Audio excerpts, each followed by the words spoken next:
Irán está en todos los titulares: conflictos, amenazas, alianzas ocultas, ambiciones nucleares.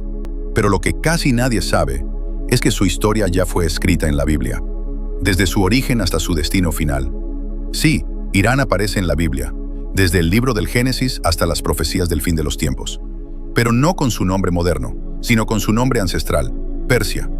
Porque la Biblia no solo relata cómo nació esta nación, sino que también anticipa su destino en uno de los pasajes más oscuros y temidos del Apocalipsis, la guerra de Gog y Magog, una coalición que se levantará contra Israel en los últimos días. Pero antes de ser una potencia enemiga en las profecías, Persia fue el imperio elegido por Dios para liberar a su pueblo, reconstruir el templo y cumplir las visiones del profeta Daniel. Quédate hasta el final porque hoy descubrirás algo que muy pocos se atreven a enseñar: el verdadero papel de Irán en el plan de Dios, desde el principio hasta el fin. Empecemos. Todo comienza en el libro del Génesis. Tras el diluvio, Dios le da a la humanidad un nuevo comienzo y nos revela cómo nació la nación de Persia. Noé y su familia fueron los únicos sobrevivientes sobre la tierra. Sus 3 hijos, Sem, Cam y Jafet, se convirtieron en los padres de las nuevas naciones. En el capítulo 10 encontramos el primer mapa de los pueblos sobre la tierra. Leemos: estas son las generaciones de los hijos de Noé, Sem, Cam y Jafet, a quienes nacieron hijos después del diluvio. De ellos se poblaron las costas, cada cual según su lengua, conforme a sus familias en sus naciones.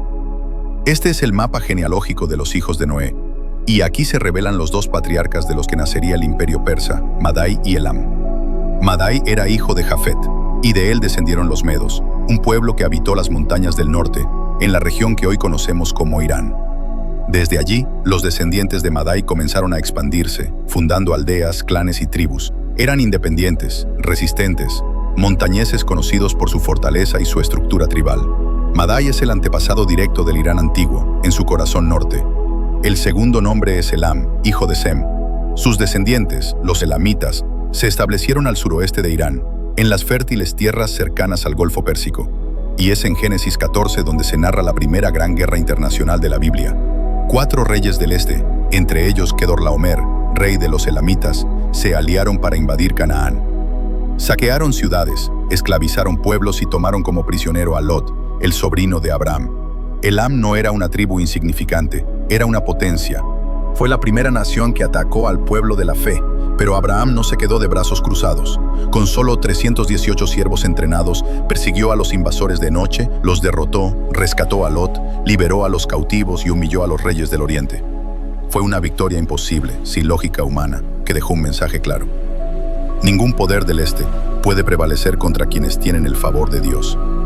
Pero el pueblo de Elam no desapareció. Los siglos pasaron, las generaciones nacieron y murieron, y aquellas tribus que habían sido derrotadas por Abraham crecieron en número. Los elamitas y los medos compartían el mismo suelo, la antigua Mesopotamia oriental. Unos al suroeste, en las fértiles llanuras de Elam, los otros en las montañas del norte, donde la crudeza del clima forjaba el carácter de los medos. Y mientras los imperios nacían y caían, una nueva fuerza se preparaba en silencio. Primero fueron clanes, luego reinos. Y finalmente, un imperio, el imperio persa. Y aunque eran naciones paganas, no estaban fuera del plan de Dios. Los profetas Isaías y Jeremías pronunciaron grandes profecías sobre ellos. La primera, a través de Isaías, anunciaba que Dios usaría a Elam y Media como instrumentos para castigar a Babilonia. Babilonia, que había destruido Jerusalén y quemado el templo, no quedaría impune. Dios ya había decidido quién la juzgaría: la unión de los pueblos de Irán. Pero la segunda profecía fue aún más asombrosa, porque Dios no solo usaría a Persia para castigar, sino también como instrumento de liberación. A través del profeta Isaías, Dios anunció que un rey pagano de Persia, aún no nacido, sería su siervo para liberar al pueblo de Israel del exilio y ordenar la reconstrucción del templo en Jerusalén. Isaías lo llamó por su nombre más de 150 años antes de que naciera: Ciro. Así dice Jehová a su ungido, a Ciro. Y ambas profecías se cumplieron con una exactitud que estremece. Un rey extranjero, pagano, decretó el regreso del pueblo judío a Jerusalén. Pero Ciro no solo permitió su retorno, sino que también financió la reconstrucción del templo y envió a los líderes del pueblo con respaldo imperial: Zorobabel, del linaje de David, y Josué, el sumo sacerdote. Ellos colocarían los primeros cimientos, y el lugar donde habitaba el nombre de Dios sería restaurado. Así Persia se convirtió en la única nación que no destruyó a Israel, sino que lo ayudó a resurgir. Pero Dios le había mostrado a Daniel una visión aún más sobrecogedora de Persia. En la primera, vio 4 bestias emergiendo de las aguas del caos. La segunda era un oso colosal, alzado de un lado, con 3 costillas entre los dientes, y una voz tronó desde el cielo. Levántate y devora mucha carne. El oso representaba el imperio que vendría después de Babilonia, Media y Persia.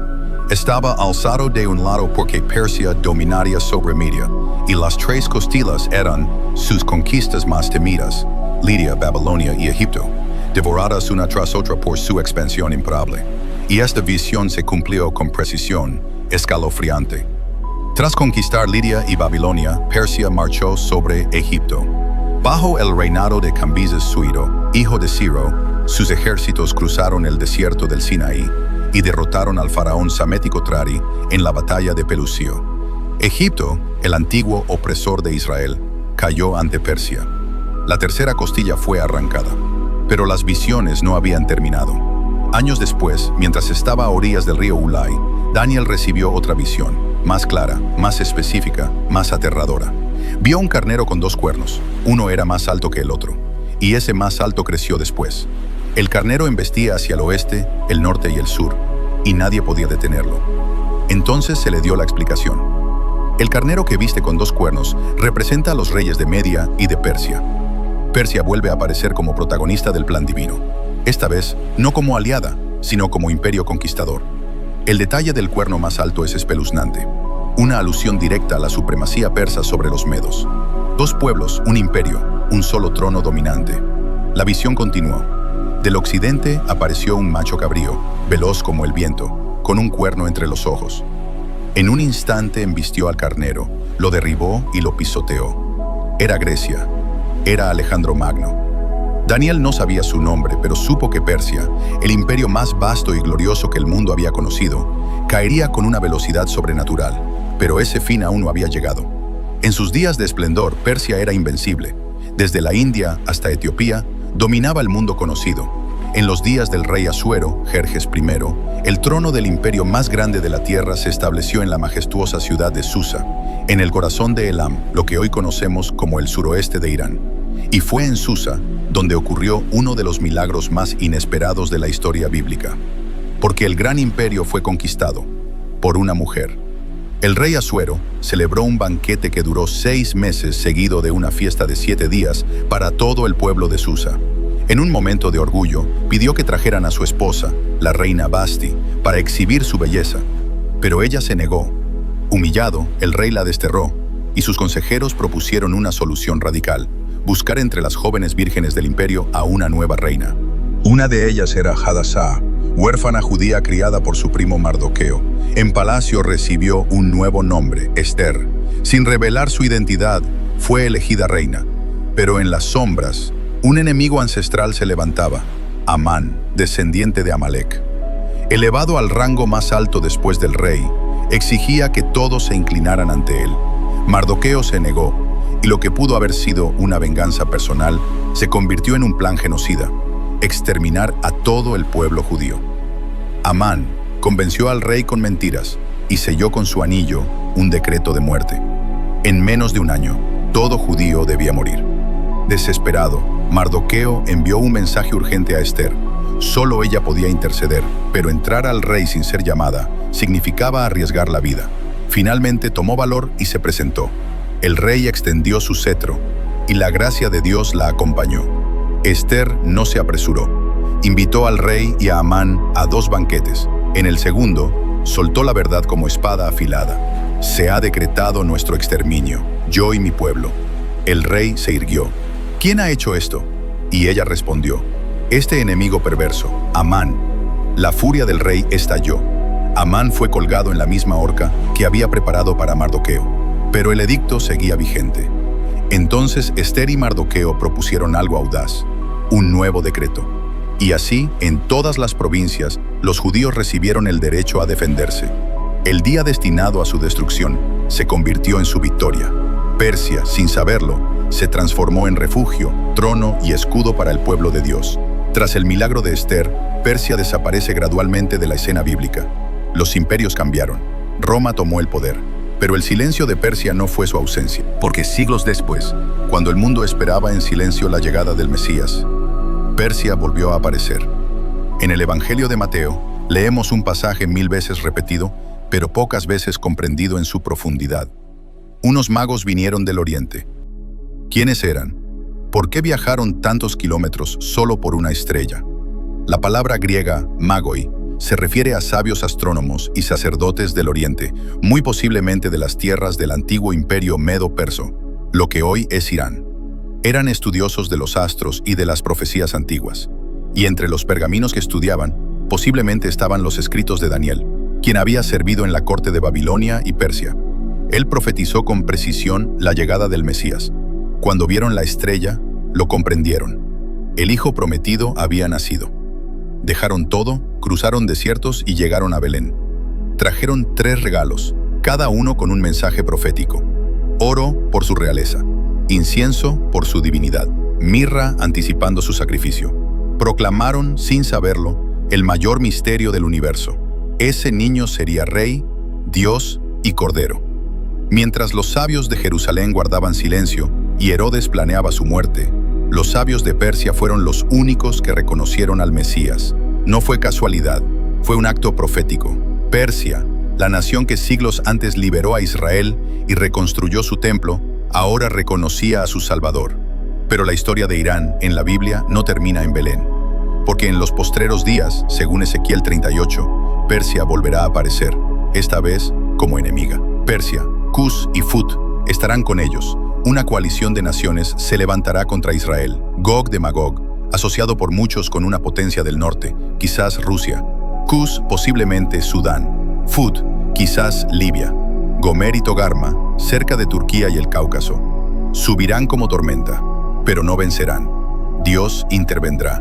Terremotos, fuego, caos. La gloria de Dios se manifestará, y la coalición será destruida. Persia será juzgada.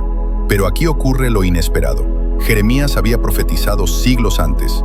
Yo quebraré el arco de Elam, pero en los postreros días haré volver a los cautivos de Elam, dice Jehová. Primero juicio, pero luego restauración. Aunque Irán participe en el ataque final, su historia no terminará en ruinas. Porque Dios, incluso en el juicio, deja abierta la puerta al arrepentimiento. La historia bíblica de Persia es el reflejo de la humanidad, redimida, caída, juzgada y, por gracia, restaurada. Y por eso, el destino final de Irán es advertencia y promesa, porque está escrito: las naciones subirán a Jerusalén a adorar al Rey y a celebrar la fiesta de los tabernáculos. Quizás entre ellas esté Elam, quizás Irán, aquel que fue redentor, enemigo y juzgado, también será testigo de la gloria restaurada, porque en el corazón de Dios aún hay lugar para los que regresan. Y ahora que conoces esta historia, dime, ¿crees que Irán está cumpliendo hoy su papel profético? Los imperios caen, los nombres cambian, pero las profecías permanecen. Vivimos días donde lo eterno parece despertar en medio de lo cotidiano. ¿Estamos viendo señales hoy que fueron anunciadas hace miles de años? Déjame tu opinión en los comentarios. Quiero saber, ¿en qué parte de esta historia crees que estamos tú y yo? Y si quieres que sigamos desenmascarando cómo los eventos actuales encajan con las profecías bíblicas, apoya este video con un like y compártelo. Así sabré que debemos seguir profundizando, porque los tiempos están marcados y se están cumpliendo ante nuestros ojos. Y si quieres ir aún más allá, haz clic ahora en el video que aparece en pantalla. Las 7 claves de Daniel para identificar al anticristo. Porque Daniel no solo vio el futuro, lo escribió para ti. Y en estos días, más que nunca, necesitamos sabiduría y discernimiento. Bendiciones.